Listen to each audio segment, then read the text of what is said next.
La terapéutica por uno, por ejemplo, para el síndrome obstructivo bronquial, puede ser fatal para el paciente portador de insuficiencia cardíaca.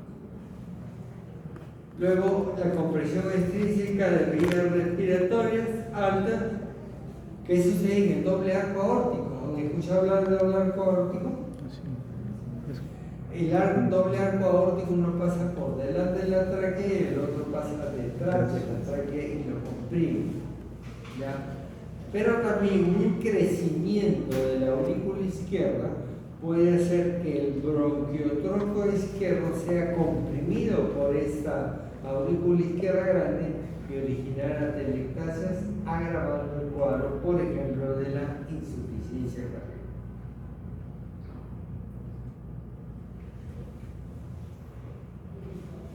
Cuando nosotros inspeccionamos durante el examen físico al paciente, tenemos que evaluar si hay caries dental o no por la cuestión de la hipnocarditis infecciosa.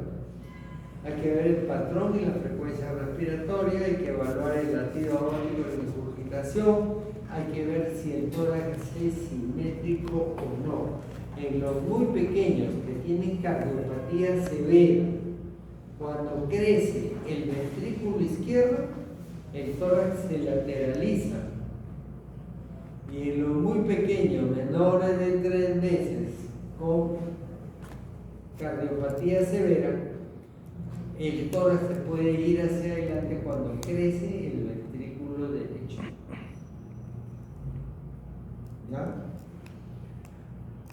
El pectum excavatum y el pectum carinatum, como pueden constatarlo los residentes que están asistiendo, no tiene relación con cardiopatía congénita. Pero es difícil sacarle ese chip a un cirujano, ¿no? Cirujano de tórax sobre todo. Hay que ver el impulso ventricular. En algunos chicos está tan crecido el corazón que mueve a la parrilla costal y ustedes pueden objetivar el impulso ventricular. Corazón quieto lo ponemos en contrapulsación del ventrículo, del impulso ventricular, y esto se refiere específicamente a cardiopatías congénitas que dan unas cardiomegalias increíbles, ¿ya? Que prácticamente abarcan toda la jaula torácica, y ustedes miran, si el corazón está quieto, ¿cómo puede estarlo con semejante corazón? Que abarca todo el tórax, y es porque es la capacidad contráctil de estas capacidades está disminuida y no puede mover la pared torácica. ¿Cómo sucede con la enfermedad de Epstein, la cardiomiopatía dilatada y el derrame pericardio? Hay que evaluar los pulsos. Hay que determinar la presión arterial, sobre todo si ambos padres son hipertensos. Hay que determinar el colesterol y los triglicéridos, y hay que evaluar, esto lo he puesto recientemente a raíz de lo que les comentaba, de la hiperelasticidad que existe. ¿No?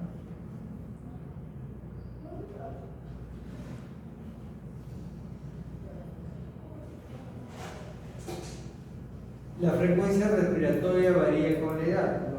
En el recién nacido puede llegar hasta 60-80, en el adolescente hasta 20.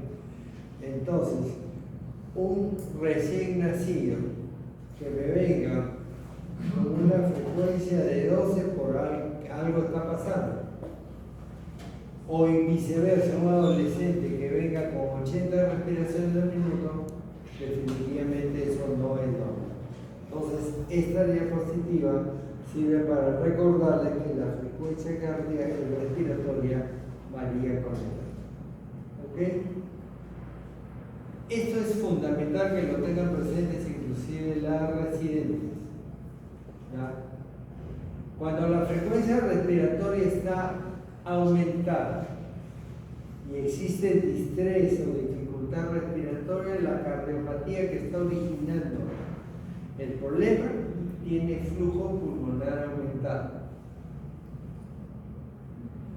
Mientras que cuando hay frecuencia respiratoria aumentada, pero hay una respiración superficial, sin dificultad, o sea, lo que se conoce como el nombre del paciente taquipneico, ahí la cardiopatía que está originando la insuficiencia cardíaca es una cardiopatía con flujo pulmonar disminuido.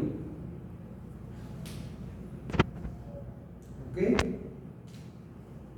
Continuamos.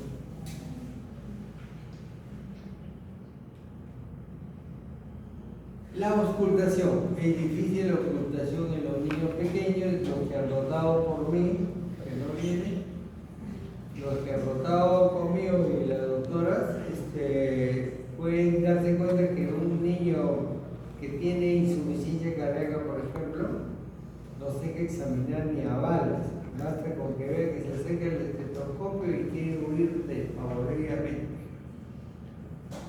La frecuencia cardíaca, al igual que la respiratoria, varía con la edad, ¿no? Entonces, el primer ruido cardíaco se debe al cierre de las válvulas. Auriculoventricular. Auriculoventricular. La pregunta es, ¿cuál se cierra primero? Mitral. Mitral. La mitral, dicen unos. No, la tricuspida. Tricuspida, que rápido cambia de parecer. Pero para más. No, la mitral. Es la mitral.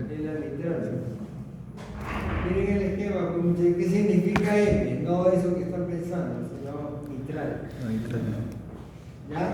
Y después se cierra la tricuspida. ¿Se ve?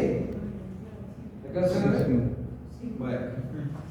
Entonces, el primer ruido es el cierre de la válvula mitral con la tricuspida, pero cuando ambas están separadas menos de 0.04 milésimas, el oído humano no lo percibe y lo escucha como uno solo.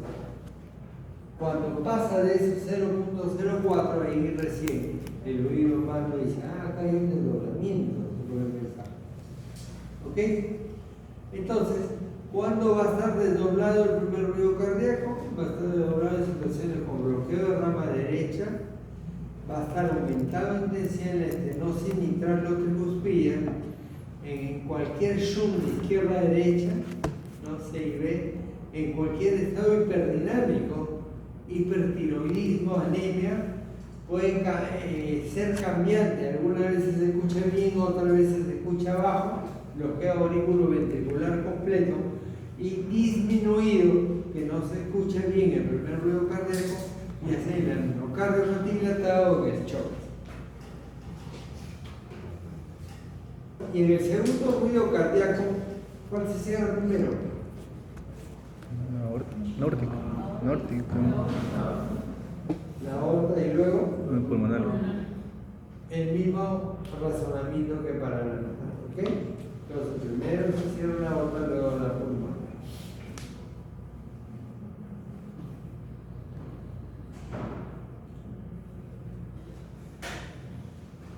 Segundo ruido cardíaco es el cierre de las válvulas, ¿sí? Como idea, primero aorta y luego pulmonar, ¿ok? Bien, el segundo ruido cardíaco va a estar desdoblado de forma paradójica y se hace esa acotación porque hay un desdoblamiento fisiológico del segundo ruido. ¿Cómo es eso? A ver, ¿voluntarios o pregunto?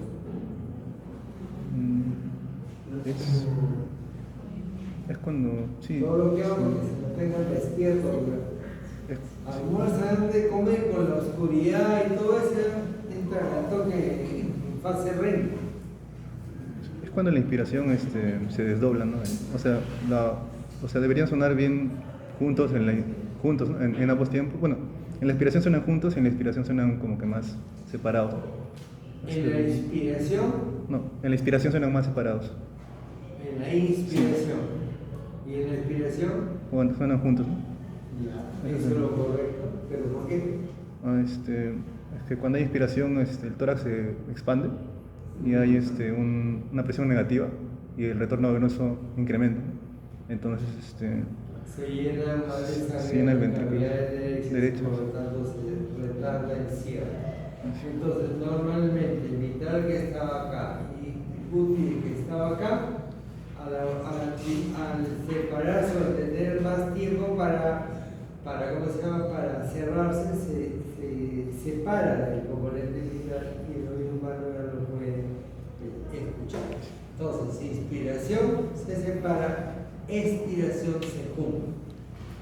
Bueno, pues ese es el desdoblamiento fisiológico y el patológico viene a ser cuando tanto en expiración como en expiración el segundo ruido está desdoblado. ¿Ok? Desdoblamiento patológico del segundo ruido va a haber en la comunicación interauricular, en el drenaje anómalo venoso pulmonar total, en el bloqueo de rama derecha, en la estenosis pulmonar. Estará paradójico. ¿Cuánto será un segundo ruido paradójico? ¿No lo escuchó? O sea, creo que no me suena.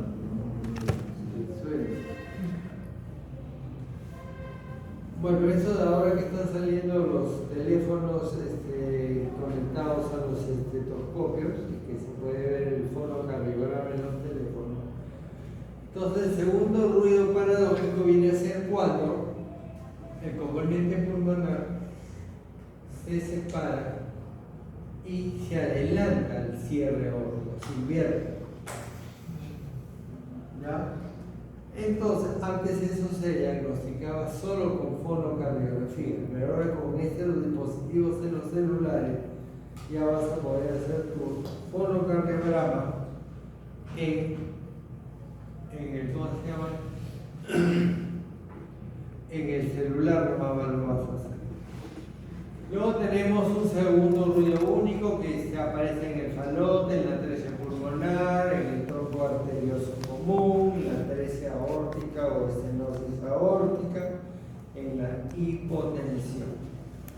Segundo ruido aumentado, hipertensión arterial, hipertensión pulmonar, falot es la única cardiopatía congénita que le puede dar segundo ruido normal, segundo ruido aumentado o segundo ruido disminuido. O puede estar disminuido en los casos de una estenosis moderada.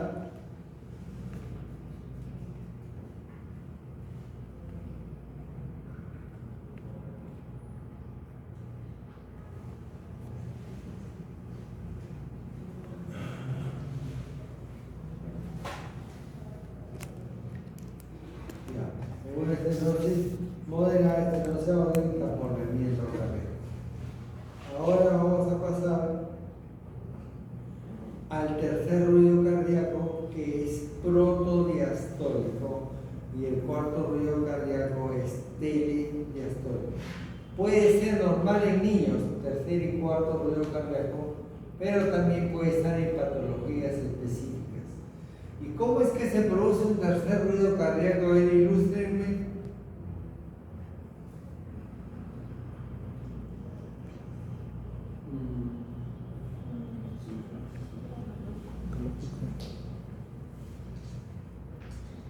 ¿Nadie habla? No, esa es la una, tenemos que correr.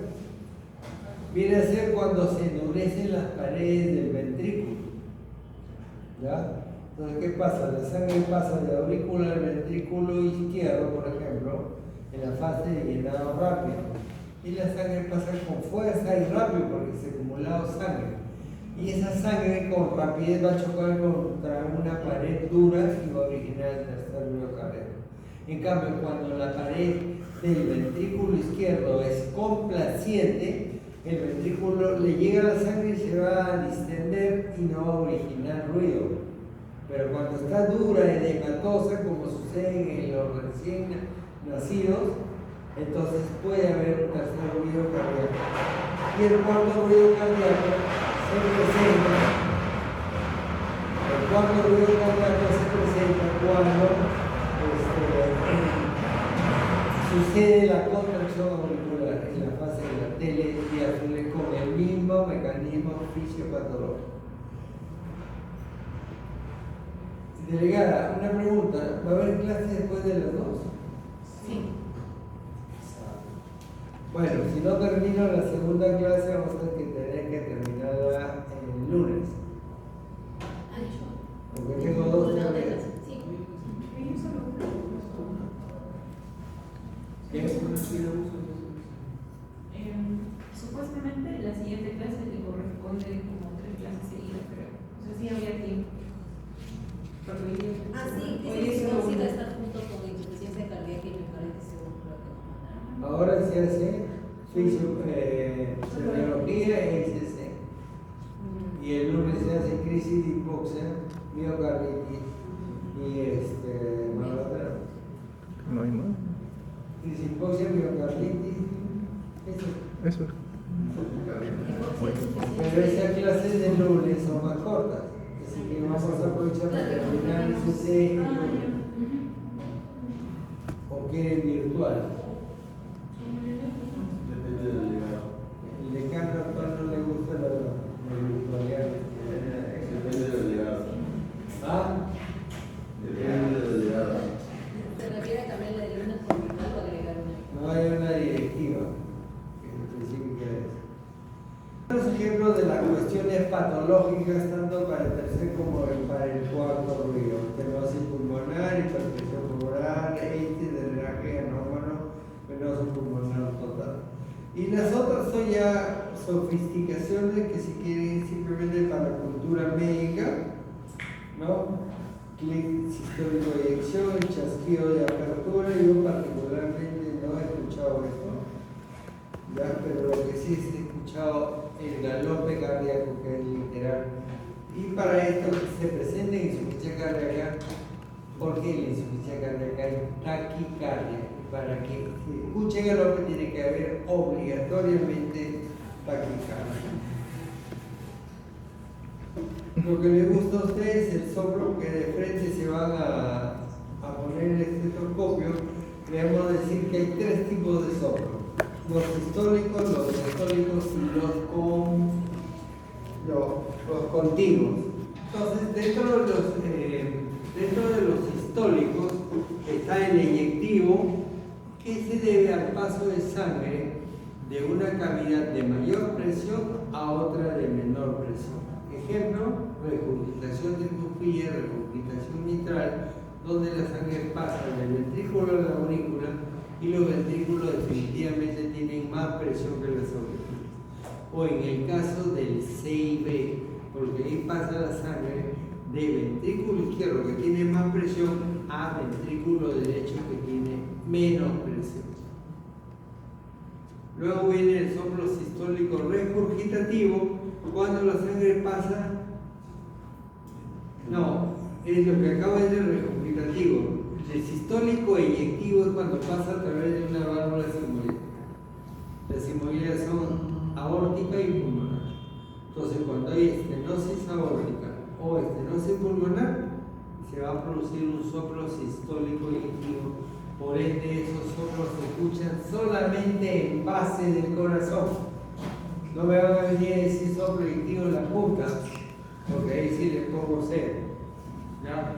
Dentro de los diastólicos tenemos un regurgitativo o indecreyendo propio diastólico. Hemos escuchado con ustedes en la práctica, creo, uno de regurgitación aórtica, ¿se acuerdan? ¿Ya? Ese es un protodiastólico. Soplo indecreyendo, porque es un soplo que cae, es difícil de auscultar, ¿ya? Pero se presenta en regurgitación pulmonar y en regurgitación aórtica. ¿Ok? Y luego el soplo tipo retumbo de llenado, que antes lo veíamos con la fibra reumática en las estenosis mitrales o estenosis tricuspides. ¿Ya? Ahora la fibra reumática prácticamente se ha erradicado, pero bien raro que tengamos un paciente con fibra reumática. Recontra raro. Recién he visto un caso hace un mes, después de casi 18 años.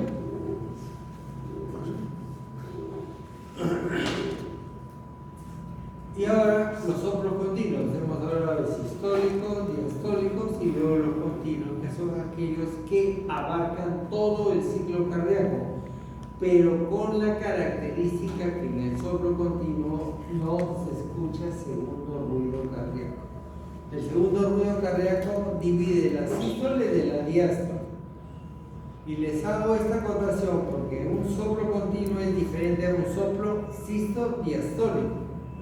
Porque en el soplo sisto-diastólico ustedes están diferenciando cuál es sístole y cuál es diástole, porque el segundo ruido se escucha y hace esa división. ¿Me están siguiendo? Sí. Sí, juro. Ya, entonces, clínicamente tiene una implicancia diferente, porque un soplo continuo, por ejemplo, puede significar una persistencia de conducto arterioso. Y ahí no escuchamos el segundo ruido.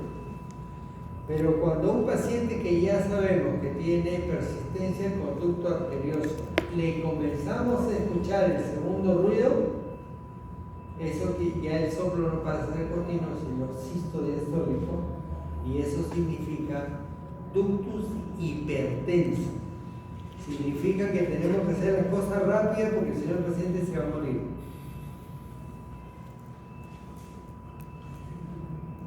Otros tipos de sonidos cardíacos, el zumbido venoso, inocente, benigno, etc.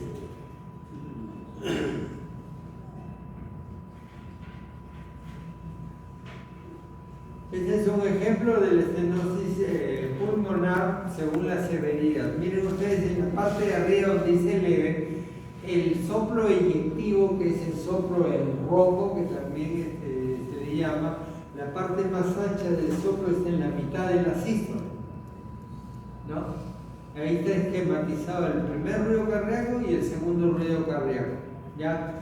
Donde está la mitral primero, luego la tricúspide y al otro lado está la aorta y la pulmonar. ¿Me están siguiendo? Sí. Ya. Entonces, está en la parte central el soplo en rojo, en la mitad del primer ruido y el segundo. Cuando es moderada la estenosis, el soplo, la parte más audible, más severa, más, que se escucha mejor, se va uniendo al segundo ruido, se va acercando al segundo ruido, a la par que el componente aórtico se separa más del componente pulmonar. Y a la par que el componente pulmonar comienza a disminuir de intensidad. Cuando la estenosis es severa, y a la parte más ancha del segundo ruido se está prácticamente unido al segundo ruido cardíaco, el componente pulmonar está más distanciado del componente aórtico y el componente pulmonar casi ya no se escucha. Si ustedes llegan a hacer la disquisición de estas tres cosas que les acabo de mencionar, puede llegar a darse el lujo de decir estenosis leve, estenosis pulmonar o estenosis severa, sin recurrir al eco. Y los doctores dicen, qué buen cardiólogo, ¿ok? ¿Se entendió esta parte? Okay.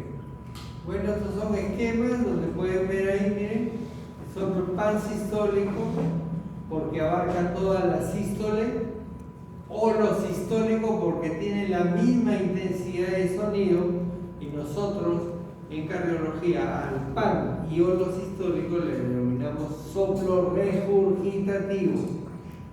El eyectivo, el protodiastólico y el soplo continuo, que oculta el segundo ruido.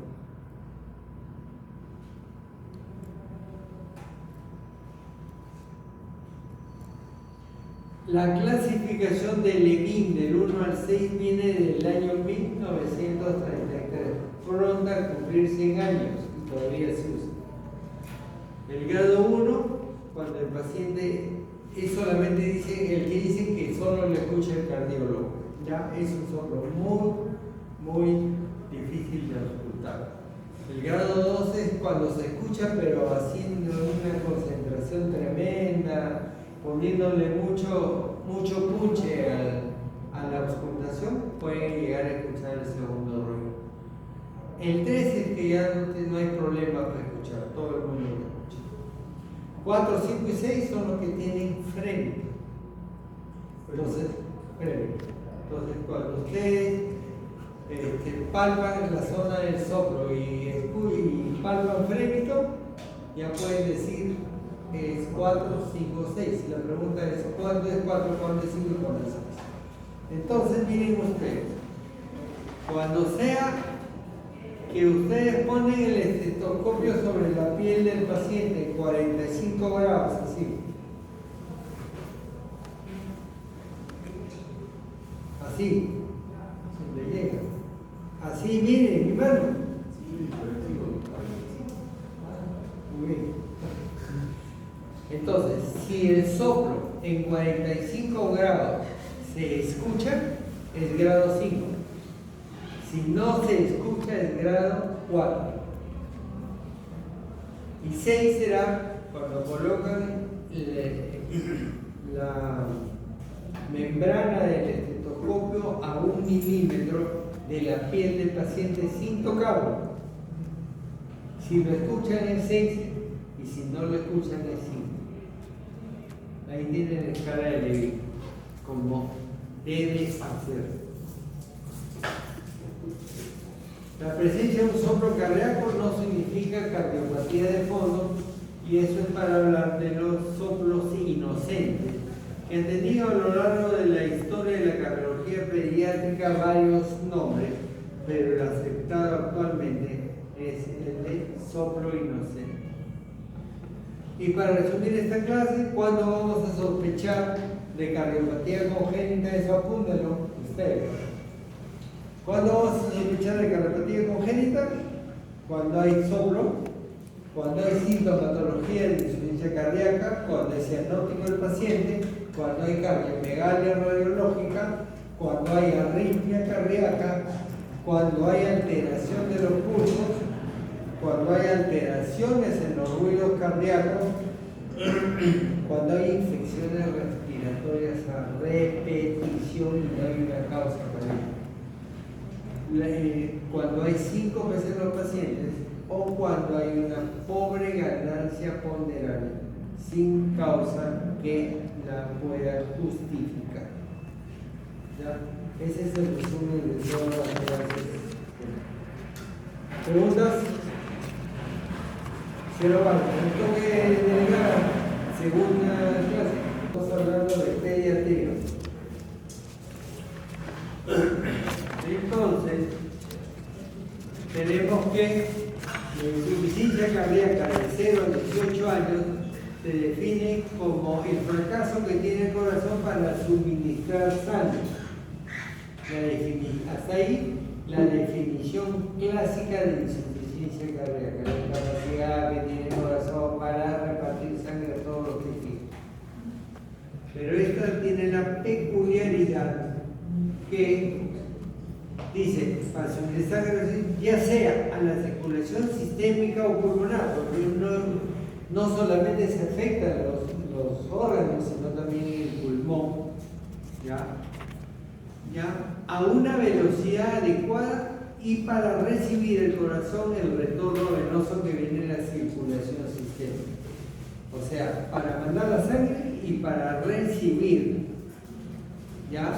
Para recibir la sangre. Cuando yo estoy hablando de que ese corazón tiene la incapacidad de botar la sangre al resto del cuerpo, estamos hablando de qué tipo de insuficiencia. ¿Sistólica o diastólica? Sistólica. Y cuando tiene capacidad de recepcionar la sangre, Diastólica. Entonces, esta definición abarca la cuestión de, y toca, mejor dicho, a la insuficiencia cardíaca, tanto en la fase, en su término de sistólico y diastólico, y que además nos dice otra cosa más, que produce efectos adversos sobre el corazón, sobre la circulación y sobre el propio paciente. Ya yo soy hincha del Cantor 2013, la definición está así, de esta forma. ¿Ya? Y cuando hablamos de efectos adversos en la circulación, vamos a tocar posteriormente, estamos hablando de toda la liberación de hormonas que sucede en la insuficiencia cardíaca.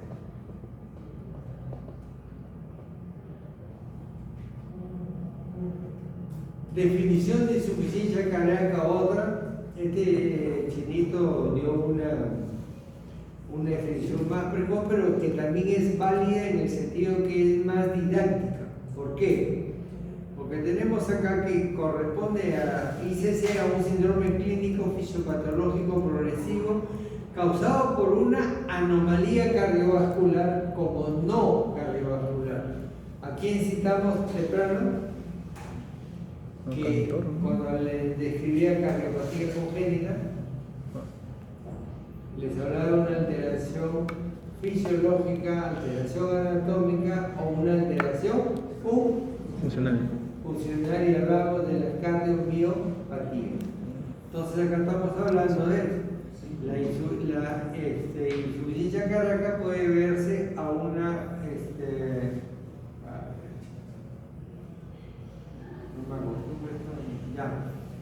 puede verse a una cardiopatía como a un corazón estructuralmente normal, que llega a producir signos y síntomas característicos en los cuales se incluye dificultad respiratoria, retardo en el crecimiento e intolerancia al ejercicio, y está acompañado de trastornos circulatorios neurohormonales y moleculares, como vamos a ver.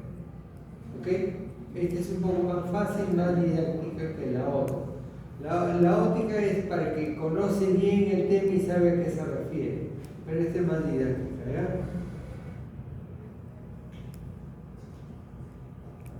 ¿Acá se ve?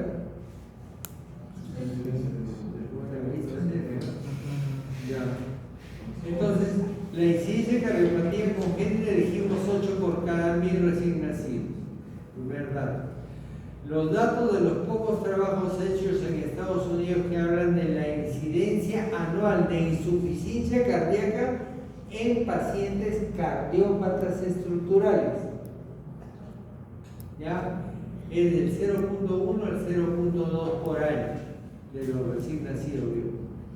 Lo más importante de acá es esto: el 80 al 90% de los pacientes con insuficiencia cardíaca en la etapa de lactante corresponden a una cardiopatía de fondo. Entonces, cuando ustedes en la emergencia examinen a un paciente lactante que tiene síntomas de insuficiencia cardíaca, ¿qué es lo que tienen que preguntarse?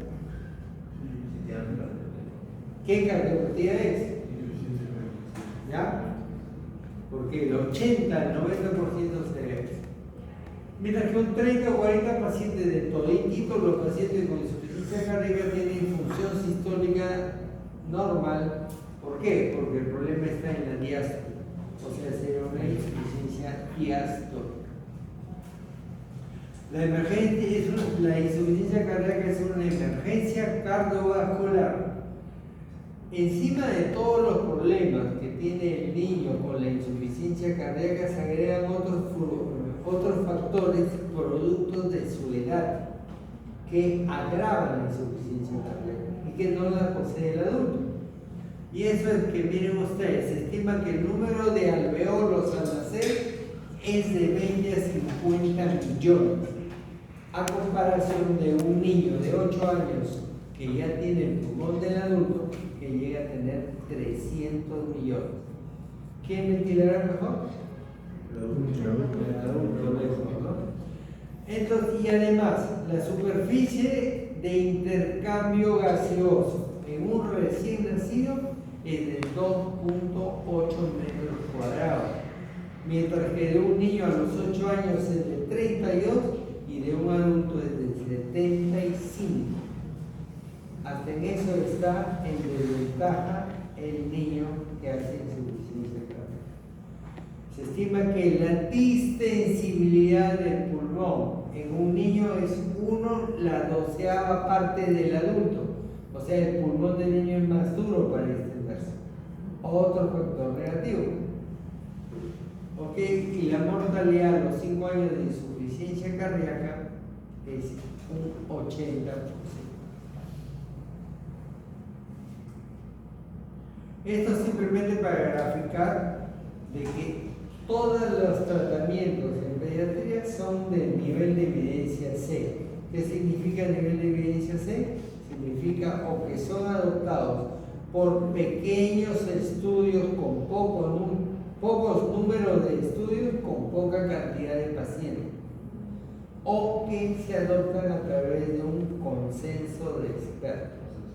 Nosotros, al menos el tratamiento que aplico yo, es el tratamiento guiado en las guías de tratamiento, dentro de los cuales está pues las que están en vigencia porque ya tienen tiempo. Hay pequeñas modificaciones que han salido hace un año o 2 años, pero en realidad es prácticamente modificaciones pequeñas. Está la de la Sociedad Internacional de Cirugía de Tórax, de trasplante de tórax y pulmón, de pulmón y corazón, del año 2004, y la del 2014 dada por la Sociedad Canadiense de Cardiología. Esas son las guías que nosotros estamos utilizando para el tratamiento de la iniciación.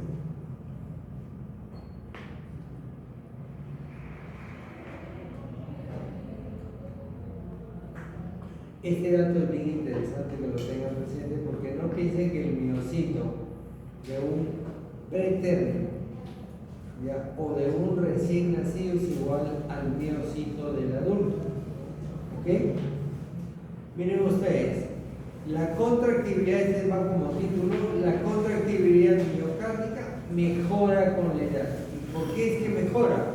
Mejora porque la célula miocárdica cambia de forma cada vez que va evolucionando el miocito.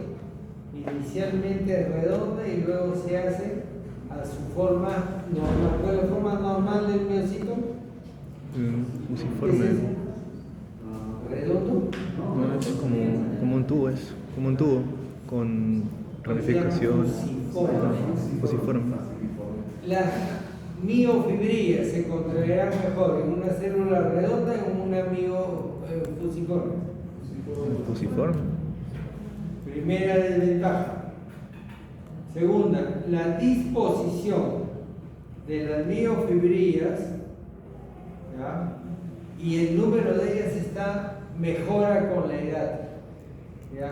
Las miofibrillas son escasas al nacer y encima de todo están desorganizadas dentro del miocito. Y a medida que van madurando, las miofibrillas se van colocando empalmizadas en una célula fusiforme. ¿Ya? La cantidad de retículo sarcoplásmico mejora con la edad. ¿Qué tiene que ver el retículo sarcoplásmico? Ya, pero ¿qué? Almacena calcio, ¿no? Ya sé que el calcio con la contractilidad, pero ¿qué? Pues, algo más. Libera Déjenme asombrar, muchachos. Tener la esperanza que van a salir en un puesto de verano. almacena calcio y lo libera, ¿no? Pero cierto. No conocen la fisiopatología del cáncer miocito. Exacto. Los órganos fusiformes están conectados por unos canales que también involucraban la creación del retículo endoplasmático para anticiparse de calcio en la célula. Okay. Me estás acercando un poquito, pero ya no va a perder más tiempo. El metabolismo del calcio, así a grosso modo, consiste que en la sístole el calcio tiene que estar pegado a la troponina C, que es la que va a activar a los miofilamentos, actina y miocina. Y en la relajación todo el calcio tiene que meterse al retículo sarcoplásmico. Para que salga el calcio acumulado en el retículo sarcoplásmico se necesita una especie de enzima que se llama rianodina. ¿Ya? Y para que se mete el calcio en la diástole se necesita una enzima que consume ATP y que se llama la cerca-2, que viene en inglés de retículo sarcoplásmico, las siglas calcio 2. ¿Ok? Entonces, se ha visto que si tenemos poco retículo sarcoplásmico, la progresión va a ser menor. ¿Ya? el citoplasma durante la relajación. La actividad de la TPasa, que es la que proporciona la energía, ¿ya? Aumenta con la edad. ¿Ok? Entonces yo les hago la pregunta, ¿el metabolismo del miocito con qué sustrato es? Seguro que lo saben. ¿No? Esto lo estoy diciendo para cultura general y para que las chicas que son residentes tengan un concepto claro. El concepto es de que el ATP se forma en la mitocondria hasta los 6 primeros meses gracias a los ácidos grasos. ¿Ya? Mientras que el sustrato después de los 6 meses es la glucosa. ¿Ya? Los ácidos grasos proveen cerca de 8 a 9 veces más energía que la glucosa. ¿Ok? Ok, seguimos. El reposo, el consumo de oxígeno. Esto quiere decir lo siguiente, ¿cierto? Como que el niño está haciendo trabajar a su corazón en el límite de su capacidad. ¿Ya? Por ejemplo, la frecuencia. Un lactante puede tener 160 y de lo más normal llora, ¿no? Pide su teta y todo eso. ¿Ya? Pero ustedes con 180, ¿qué estarían? Sentado con su respirador, de repente intubado, qué sé yo. ¿Ok? Y ese es porque el corazón está trabajando al máximo. La frecuencia del límite para que suceda un evento cardiovascular es 180. Y el neonato puede trabajar hasta 160, o sea, le quedan 20. Pero en el adulto, ¿cuánto es la frecuencia? 100. ¿Ya? Entonces tiene 80 todavía de espacio para poder trabajar. ¿El corazón crece por hiperplasia o me equivoqué? Por hipertrofia. ¿Ah? ¿Hiperplasia? ¿Hiperplasia? ¿Por qué no hablan uno por uno que escuche el subido por todos lados? Levanten la mano los que dicen hipertrofia, los que dicen hiperplasia. Hipertrofia. Levanten la mano, pues. Hipertrofia. Hiperplasia. Qué tímido. Es de los dos. Hasta el sexto mes el corazón puede crecer por hiperplasia y a partir de por hipertrofia, por agrandamiento de los células. El sistema adrenérgico también está inmaduro y madura con la edad. Hay pruebas, los vasos linfáticos sirven para el caso de edema ayudar a evacuar agua, ayudan a las venas a evacuar el agua, pero hay una pobre respuesta linfática en estos niños. El corazón inmaduro, ¿ya? Que produce insuficiencia cardíaca global. Los adultos producen como insuficiencia cardíaca izquierda o insuficiencia cardíaca derecha. Entonces, por el fenómeno que hay en los niños del cross-talk, cuando entra en falla un ventrículo izquierdo, entra el derecho. O al revés, cuando entra en falla un ventrículo derecho, el izquierdo entra en falla. Es global. Por eso la ICC, en este caso, sí es insuficiencia cardíaca congestiva. Aquí sí se aplica.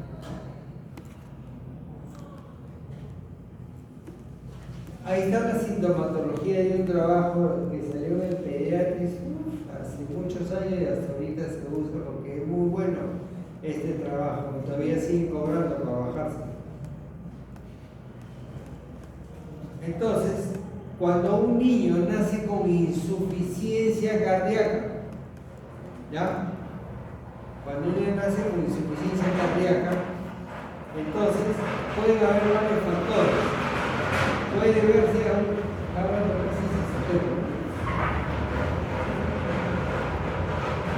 una asfixia perinatal, sepsis, hipoglucemia materna, hipocalcemia materna o una miocarditis.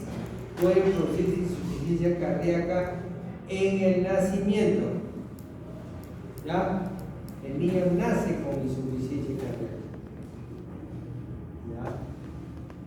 Cuando la insuficiencia se debe a un problema estructural menor C, solo la regurgitación tricuspida y la regurgitación pulmonar originan insuficiencia cardíaca por el uso de antiinflamatorios en el embarazo, pero son las menores. Cardiopatía congénita no es la causa principal de la ICC que nace con el paciente. Puede deberse también a taquicardia paroxística supraventricular, anemia o al síndrome de hiperviscosidad. ¿Ya? Antes esto se solía ver el síndrome, ya sea por una cardiopatía congénita o a veces cuando hay partos en casa, no solo en el hospital, a veces por algo motivos el chiquillo al nacer estaba en menor nivel que la madre, toda la sangre se le iba al niño de la mamá y hacía ICC por exceso de volumen. Eso felizmente ya no sucede.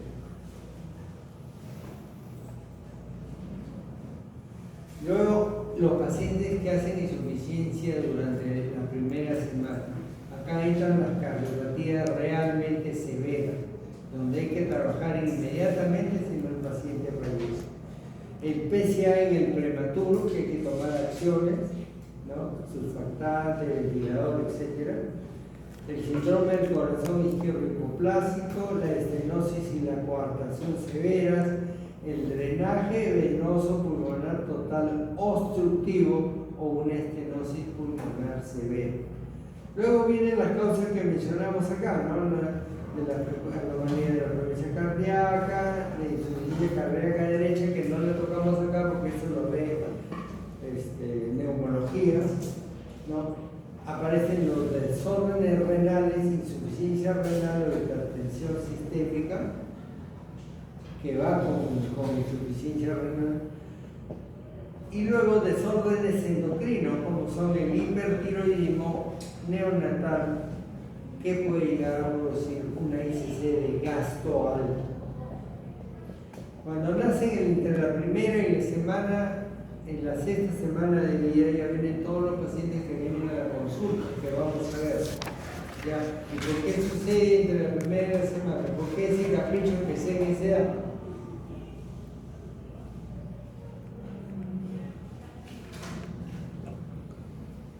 Todas las personas nacen con hipertensión pulmonar del recién nacido y cae exponencialmente hasta la sexta semana. Y si tienes por ahí un CIB, entonces durante las primeras 6 semanas la hipertensión va como a impedir que le salga el pase del ventrículo izquierdo al ventrículo derecho. Y cuando ya cae la hipertensión, ya no hay nadie que le impida a la sangre pasar del ventrículo izquierdo al derecho. ¿Se entendió el concepto? ¿Se entendió? Sí, sí. Okay. ¿Qué más? Bueno, está el CIA, CIB, el ductus normal, vulgar y corriente de un niño a término, el drenaje no obstructivo, ¿no? Luego aparecen las anomalías del músculo cardíaco, como en la fibroelastosis endomiocárdica, que es muy rara, la enfermedad de depósito, la enfermedad de Pompe, ¿ya? Las miocarditis, que más o menos están por ahí, están comenzando a aparecer las miocarditis en esa época, en esa edad, perdón, y los desórdenes que ya mencionamos anteriormente. Y cuando la ICC se presenta en niños mayores, lactantes, escolares o de mayor edad, ya entran pues las miocardiopatías, ya entran la fiebre reumática, que cada vez está más alejada, la hepatitis infecciosa, las enfermedades inflamatorias, que se le llamaba antes las enfermedades, las colagenopatías, ¿no? Ahora se le llama enfermedades inflamatorias, que siempre comprometen al corazón, ya sea en una o en 2 o en 3 de sus capas. Por ejemplo, la fiebre reumática acá puede producir pancarditis. Hay otros que afectan únicamente el endocardio. ¿ya? Está la enfermedad Kawasaki, que también es cada vez más frecuente.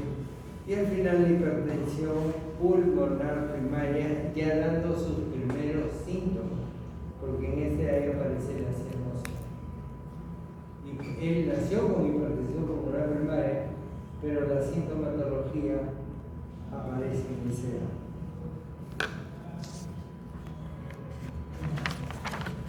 Tipos de ICC, hay fundamentalmente dos tipos, sino que cuando les hacen la clase, habla solo de la insuficiencia cardíaca crónica, pero hay una aguda, y la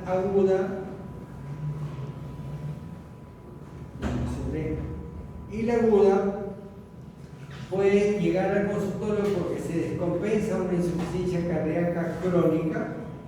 Por ejemplo, el paciente no toma la medicina, porque debuta la insuficiencia cardíaca con una forma aguda, o porque son esas insuficiencias cardíacas terminales que realmente no saben con nada.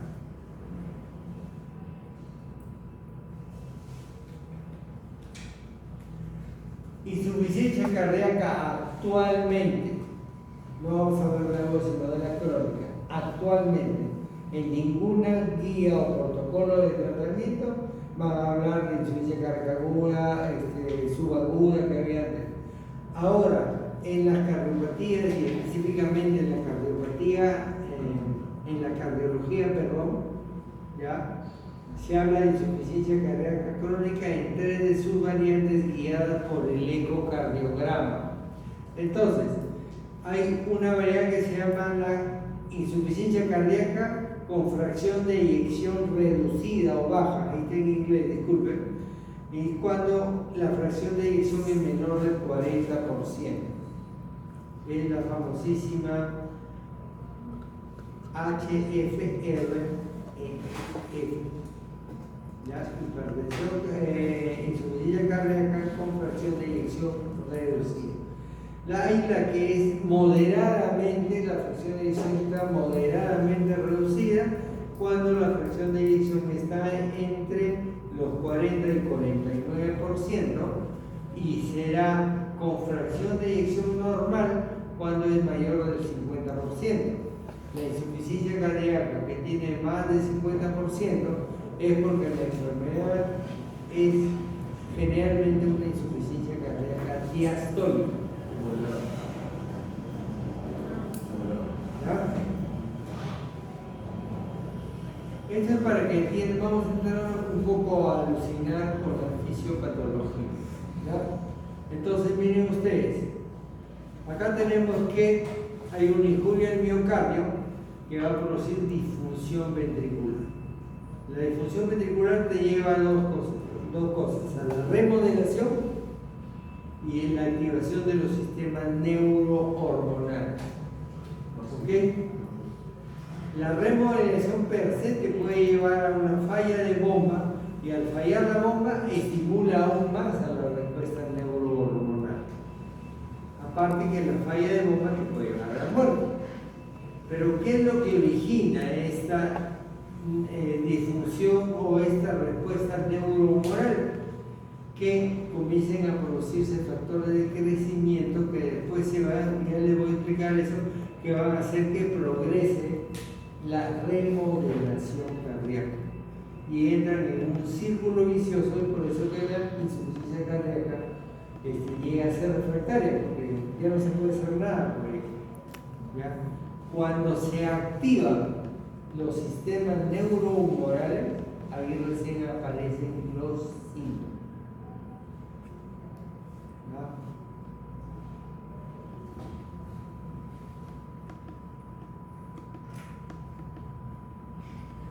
Este es un esquema que a todos los grupos se lo digo, pero desgraciadamente me ha fallado advertirles. Este es mío, pero ya lo veo en muchos, en internet lo veo bastante. Y pues acá somos copiones por la naturaleza, ¿no? ¿O no? Bueno, ya me lo copiaron, que le vamos a hacer.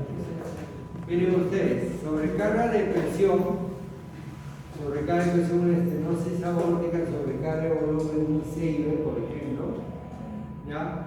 Va a producir insuficiencia cardíaca porque va a producir una alteración de la función contractil. Acuérdense de la diapositiva anterior.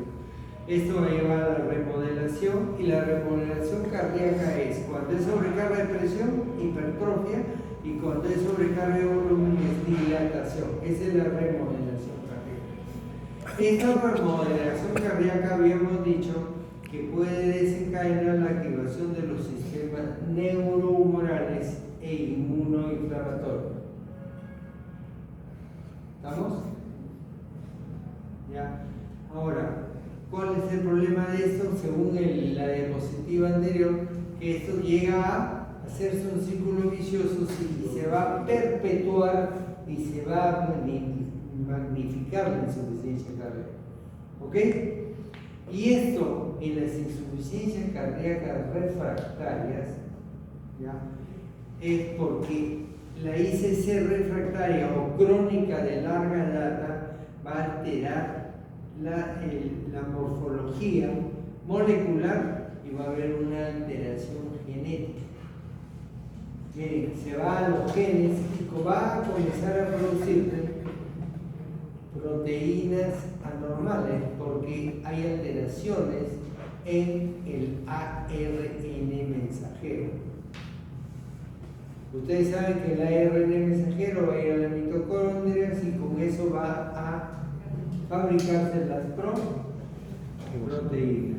Pero si hay una alteración acá, se van a fabricar proteínas mal hechas. ¿Estamos? Entonces miren ustedes esta para que se luzcan con los estudiantes de otras universidades. Hay un sistema que se ha descubierto recientemente, que es el sistema de la ubiquitina proteosoma 26S, que es un sistema que depura, es un sistema de control de calidad, podríamos decir, ¿ya? Que se encarga de ver todas las proteínas fabricadas pasan por ese sistema, y ese sistema controla si la proteína está bien hecha o no. Si la proteína está mal hecha, lo degrada en aminoácidos y la devuelve al ribosoma para que fabrique bien la proteína. Está inteligente el cuerpo, ¿no? Y la proteína que está bien hecha sale de este sistema y se va a cumplir la función por la cual fue hecho. ¿Me está siguiendo? Pero ¿qué sucede en ICC? En ICC se fabrica tal cantidad de proteínas anormales que se ve rebasado este sistema de ubiquitina y comienzan a acumularse las proteínas anormales y van a producir que se produzca un ambiente oxidativo dentro de la célula miocárdica que va a llevar a la apoptosis. ¿Ok? Esa es la causa. El sistema de el aumento de las sustancias oxidorreactivas más conocidas en el mundo del AMPA como las sustancias ROS. Bien, seguimos. Entonces, ultramicroscópicamente vamos a decir esto. Acá tomamos nuestra hermosa mitocondria del miocito. ¿Ya?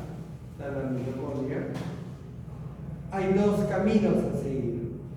Cuando estímulos como el estiramiento leve, la angiotensina 2, el factor de necrosis tumoral alfa, la endotelina y la alfa-1 adrenalina. A propósito, ¿cuál es la hormona conceptora más fuerte que existe en el cuerpo humano? La endotelina. ¿Qué? Endotelina. No, ¿sí? ¿Endotelina? Endotelina, ¿estás seguro?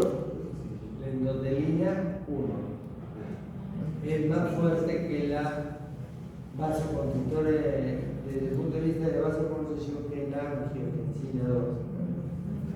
Es un chupe de angiotensina. ¿Entiendes? Entonces, cuando estímulos como estos activan a esta enzima, que tiene un nombre más raro, acá está nicotina adenin, ¿qué dice? óxido fosfato reductasa, así se llama. Cuando estos estímulos activan esta enzima, van a comenzar a producirse también sustancias oxidorreactivas, ¿ya? Oxidorreactivas que con esta enzima van a llegar al sistema de las quinasas, de la cascada de las quinasas, que va a desencadenar en hipertrofia del neurocito, ¿ya? Y también va a originar que disminuya la cerca-2. Habíamos hablado de la cerca-2. ¿Ya? ¿Qué hacía la cerca-2? Me ¿Cómo? devolvía el calcio al retículo. Metía el calcio a los retículos al cuadrado. Y si disminuye, ¿qué pasa? Relaja. Se queda más calcio Ah, no, en el no se relaja. citoplasma. Ya le hemos dicho que el calcio no debe estar en el citoplasma en la relajación, ¿no? Entonces se activa este sistema que es el intercambiador sodio-calcio para toda disolución. ¿Qué hace este intercambiador? El intercambiador va a botar un calcio, porque está acumulado el calcio en el citoplasma del miocito, y va a meter 3 sodios. Entonces, ¿qué va a pasar a meter 3 sodios ¿cómo? Sí, pero lo más importante es lo que voy a decir, que la gradiente electroquímica extracelular del sodio se va a reducir. En situación de normalidad, la gradiente es amplia, pero al comenzar a disminuir la gradiente electroquímica del sodio, la célula se vuelve más excitable. ¿Y cuál es la causa de la muerte de los pacientes con insuficiencia cardíaca? Las arritmias. Ahí está la explicación molecular de la arritmia cardiológica. Realmente que en cardiología se avanza, pero sí, ahorita están en guiones ya. Bueno, seguimos.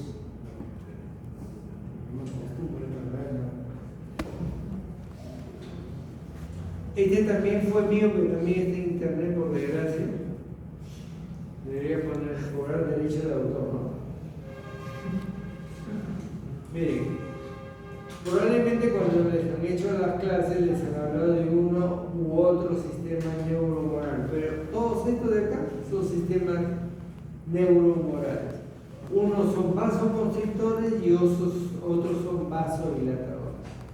Entonces, de repente ustedes en sus prácticas o en sus teorías han escuchado hablar de la insuficiencia cardíaca compensada. La insuficiencia cardíaca compensada viene a ser cuando esta balanza está equilibrada entre vasoconstrictores y vasodilatadores. ¿Ok?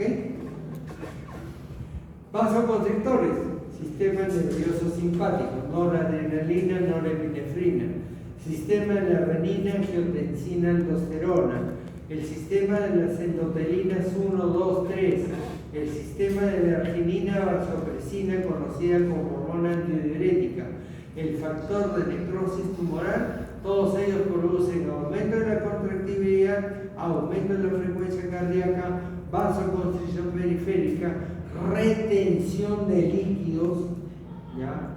Y proliferación tisular, específicamente de fibroblastos. Los vasodilatadores tenemos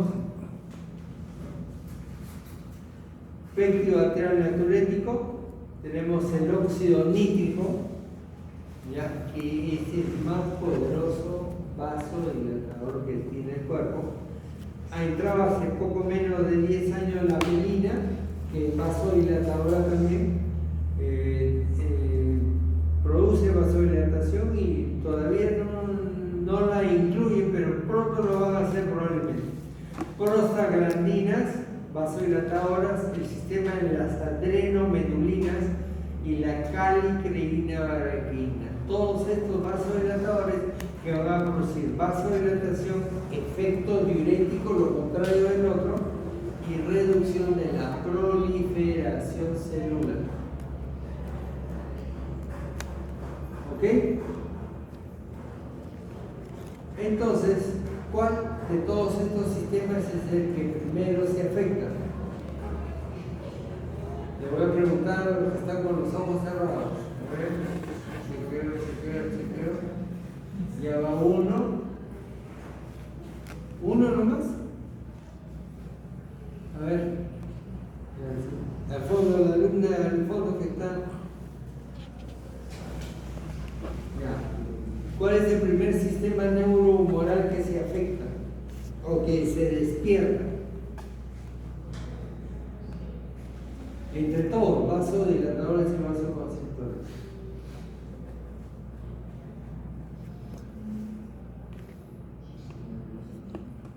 ¿Alguien sabe? El simpático, ¿no? El simpático. ¿Por qué? Por la adrenalina, creo. Sí. Pero es el simpático. El sistema nervioso simpático. A ver, señorita, ¿cuál es tu actor preferido al cual te haría producir taquicardia? Que lo veas. ¿No tiene ningún actor preferido? ¿Qué compañero de clase entonces?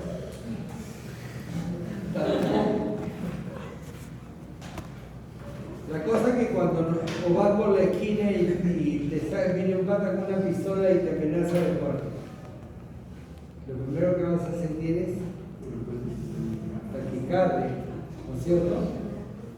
Ya se te va a poner la piel fría, comienzas a sudar. ¿Y esa es acción de quién? Simpático. Simpático. ¿Qué sistema se activa primero? El simpático. Muy bien. Solo que de esta forma no se van a olvidar, ¿no? Por lo menos hasta que termine la carrera. Esto lo voy a utilizar siempre. Ya, ahora sí pasamos al negocio. ¿Qué empieza?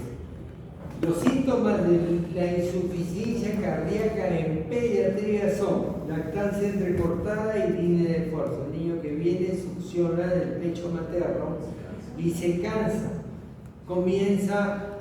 Se cansa, a agitarse, tiene retracciones, deja de succionar, descansa un segundo y luego sigue lactando. Por lo tanto, los tiempos de lactancia son prolongados. ¿Ok? Y lo que es peor, no toma la cantidad de leche que debería tomar porque se queda dormido. ¿Ya? La otra característica que es la irritabilidad. La irritabilidad, ¿no? Son pacientes que no se dejan examinar, les dije, ¿no? Irritable. ¿Y por qué es esto? Porque disminuye el gasto cardíaco y cuando disminuye el gasto cardíaco, disminuye también la cantidad de sangre que le llega al cerebro. Y el primer síntoma de bajo gasto cerebral es la irritabilidad. Ahora se explica por qué Dina tiene mal carácter. ¿No? Luego, acá cambios en el músculo esquelético, llega a hipotrofiarse con insuficiencia cardíaca porque tienen mala irrigación en los músculos, se hipotrofian y se vienen a cansar, no tienen tolerancia al ejercicio, no rinden como un niño normal. Episodios bronquiales y neumónicos a repetición. Estos son los ejemplos clásicos de la neumonía recurrente que deben haberles hablado en algún momento. Y la hipersudoración cefálica. Está lactando el paciente y suda frío, cabeza y cuello fundamentalmente. Entonces, ¿por qué el niño gana poco peso? ¿Por qué razón sería?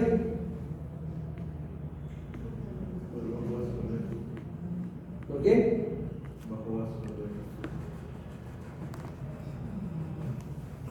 ¿Y eso?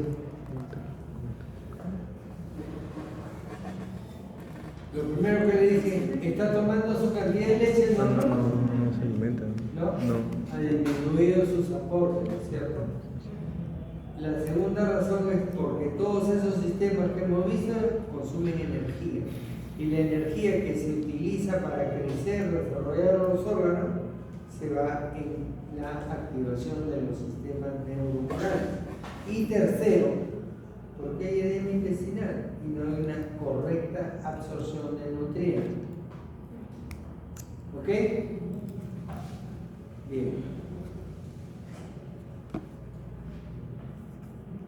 Estas son las sintomatologías de manera esquemática y sencilla. Miren ustedes, ventrículo derecho y el izquierdo, efectos anterógrados y efectos retrógrados. En el derecho, efectos anterógrados, cuando entre en falla el ventrículo derecho, no va a bombear sangre adecuada al pulmón y por lo tanto el pulmón va a tener menos líquido y el ventrículo izquierdo va a tener menos agua con que llenarse. ¿Estamos? ¿Ok? Y retrógradamente hepatomegalia. Por eso que nosotros siempre evaluamos el hígado para ver o la eficacia del tratamiento o para ver si el paciente está en ICC que no mejora con el tratamiento. En el lado izquierdo, retrógrado, hay disnea, aleteo nasal, síntomas respiratorios, dentro de los cuales está el sistema, el síndrome obstructivo bronquial, el edema agudo pulmonar, las retracciones, la polipnia y todo eso, ¿no? Y también puede haber, como le dije también, tal grado de crecimiento en la aurícula izquierda que puede aplastar al bronquiotronco izquierdo, y al aplastar al bronquiotronco izquierdo se va a producir una atelectasia, lo cual va a empeorar el cuadro clínico del paciente con ICC. ¿Estamos? Muy bien. Y efectos anterógrados ya del ventrículo izquierdo está el bajo gasto cardíaco. Ahora sí. Bajo gasto cardíaco, que en el cerebro hemos dicho cómo repercute, una mala perfusión periférica, va a haber disminución del filtrado glomerular a tal punto que se puede llegar a una insuficiencia renal, prerrenal. ¿Ya? Hay intolerancia al ejercicio y el síncope, ¿por qué se produce? No hay aporte en el tronco. Disminuye el flujo. Irrigación En el tronco, en la sustancia reactivadora, sustancia. Disminuye el cerebro deja de irrigarse adecuadamente y puede perder conocimiento, lo hemos puesto. ¿Cómo estamos de tiempo? ¿Cuánto falta? 5 minutos. ¿Cuánto? 5. A ver, un espía, a ver cuánto, si hay gente acumulada, si no nos mandamos de largo, al toque. La cardíaca está acá, fundamentalmente para que les sea más fácil, las he agrupado en signos de bajo gasto cardíaco, signos de congestión pulmonar y en signos de congestión sistémica. Dentro de los signos de bajo gasto cardíaco está la taquicardia, está la frialdad de las extremidades, el llenado capilar lento. Dentro de la congestión pulmonar está la taquipnia, las retracciones, los quejidos, el aleteo nasal. El aleteo nasal significa poner en ventiladora. Apenas vean aleteo nasal. Sibilantes y crepitantes con los peligros que trae el no hacer un buen diagnóstico como era el dicho. La congestión sistémica va con los edemas, que hemos dicho que es raro en pediatría, y también va con la hepatomegalia, que nos sirve para evaluar el tratamiento del paciente. Esto es algo nuevo y creo que con esto vamos a terminar, porque no da tiempo. Esta es la clasificación actual de insuficiencia cardíaca. Todas las guías ya no van a escuchar de clase funcional, sino de estadio. Estadios, pues fueron los americanos los que han creado esto. Ahí está, la cardiológica y la American Heart. Hay 4 estadios. El estadio A, la ventaja de estadios sobre clases funcionales es de que en el estadio hay una visión más amplia de la enfermedad. Porque el estadio A significa aquel paciente que no tiene síntomas y que no tiene alteración estructural en su corazón, pero que tiene riesgo potencial de hacer insuficiencia cardíaca. ¿Quiénes son estos? Los que usan antineoplásicos, ¿ya? Las antraciclinas son el peor enemigo por la miocarditis isquémica que produce. ¿Ok? ¿Ya? Estos son los pacientes que entran en vigilancia y estarían en el estadio A. En el estadio B viene a ser cuando el paciente no tiene síntomas, pero ya comienzan a haber cambios estructurales en el ecocardiograma. ¿Ya? Esa es la clase, el estadio B. El estadio C es cuando ya aparecen todos los síntomas, y dijimos que los síntomas se producían a raíz de ¿qué? De los sistemas Morales. Ahí aparecen los síntomas. Y es recién cuando hay síntomas que ustedes comienzan a hablar clase funcional 2, clase funcional 3, porque ya hay síntomas. Y los otros dos sistemas, los otros dos estadios todavía no están, o sea, el paciente que te está llegando acá a tu consultorio, se le emociona, es el paciente que ya está con estadios, o sea, clase funcional 3. ¿Ok? Y la clase funcional 4 coincide con el estadio 4, donde ya tenemos un paciente con ICC refractario al tratamiento, que es necesario pasarlo a UCI, que es necesario utilizar dispositivos de asistencia a la médica.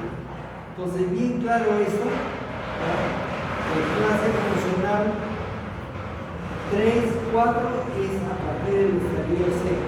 El estadio D coincide con la clase funcional 4, en que algunos hoy tratan de unir estadio B con clase funcional 2. Podría ser, ¿por qué? Pero acá en el estadio, en la clase funcional 2, hay síntomas, pero leves. Entonces, definitivamente, es estadio C según la nueva clasificación. ¿Estamos?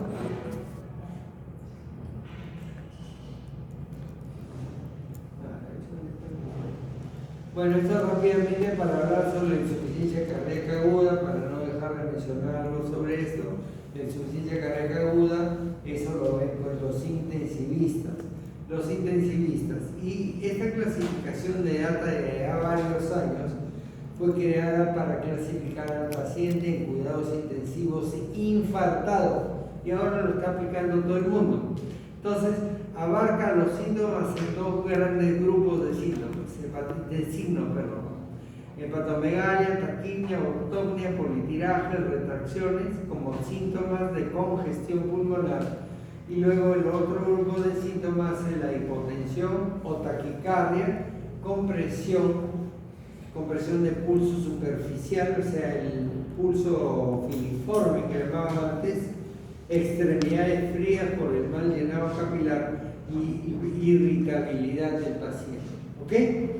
Esto para la cuestión de la hipoperfusión periférica. Entonces, en clase funcional, insuficiencia cardíaca aguda, se tiene en cuenta síntomas de hipoperfusión periférica y los de congestión pulmonar. Entonces, clase A viene a ser el que llaman los americanos cálido y seco, porque no hay congestión y no hay hipoperfusión periférica. El B viene a ser cuando hay solamente congestión pulmonar, mas no está alterado para nada la hipoperfusión periférica. Acá se usan diuréticos. En el estadio C es el que tiene ambos, congestión pulmonar e hipoperfusión periférica, y acá vamos a tener que usar inotrópicos, vamos a tener que usar diuréticos, ¿ya? Y de repente el paciente está tan mal en este tipo de condición que hay que usar otro tipo de medicación, de aparatos para ayudar al corazón a trabajar. Y el estadio D viene a ser cuando el paciente solo tiene hipoperfusión periférica. Entonces acá vamos a usar vasodilatadores y vamos a usar constrictores o inotrópicos cardíacos. Así de fácil el manejo de la ICC aguda. Marcadores. Ustedes saben que antes, para ver si había un problema cardíaco, utilizaban la CPK, luego pasamos a la troponina T y la troponina I. Ahora se usa el BNP, que viene a ser el factor natriurético cerebral, o el BT-proNP, que es el precursor. En estos momentos, ¿sabes?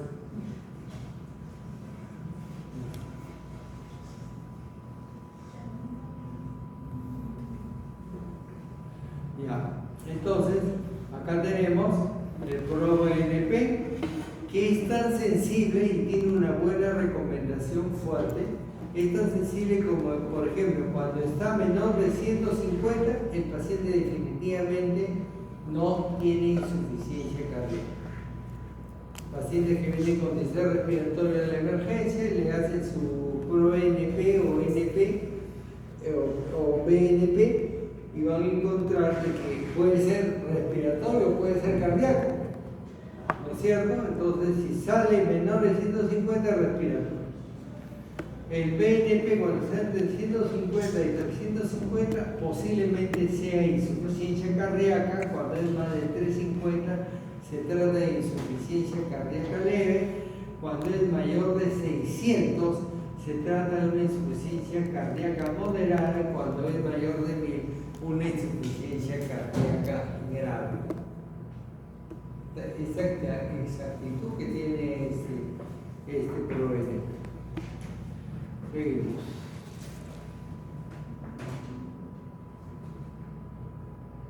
La vasculatura pulmonar, la radiografía de tórax, sirve para ayuda al diagnóstico de insuficiencia cardíaca.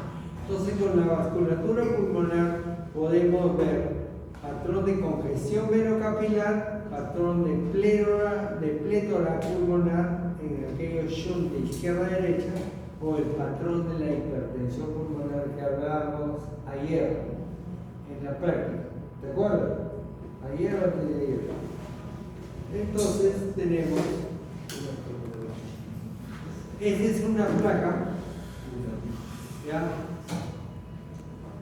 de miocarditis, donde ustedes pueden ver, alucinen un poco por favor, los edemas en alas de mariposa que están, o hipertensión venocapilar, ¿ya?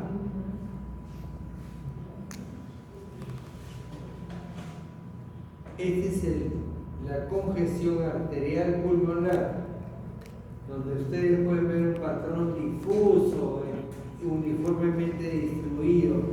Los radiólogos le llaman un patrón motoso. Y esta es la placa de la hipertensión pulmonar, donde ustedes pueden ver acá una onda P prominente. La vasculatura o la sangre está de distribución centrípeta, bordeando la silueta cardíaca, ¿ven? ¿Ya? Mientras que en la parte periférica no hay agua, no hay líquido, no hay sangre. ¿Ya? Esa es la distribución centrípeta típica de la hipertensión pulmonar. ¿Okay? Ventrículo derecho dominante, cono de la pulmonar convexo y distribución de la sangre centrípeta. Para demostrar que el ecocardiograma es el gol estándar, porque hemos dicho qué porcentaje de cardiopatía congénita da ICC en la lactancia. 80, 80, 90. Entonces, el eco en esa edad es el gol estándar. ¿Ok? Y aquí pueden ver, miren ustedes, un ductus. Este es el callado aórtico. Acá está la rama izquierda. Este es el tronco de la pulmonar, callado aórtico. Y están viendo cómo hay una especie de embudo, una boca aórtica y una boca pulmonar, un embudo. ¿Ven? Ese es el ductus. O sea, el eco es importantísimo en el diagnóstico de la insuficiencia cardíaca. El tratamiento, al fin, a la última parte. Respira.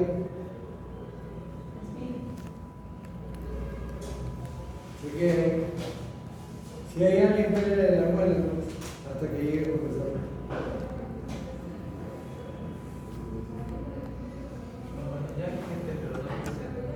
No está el profesor.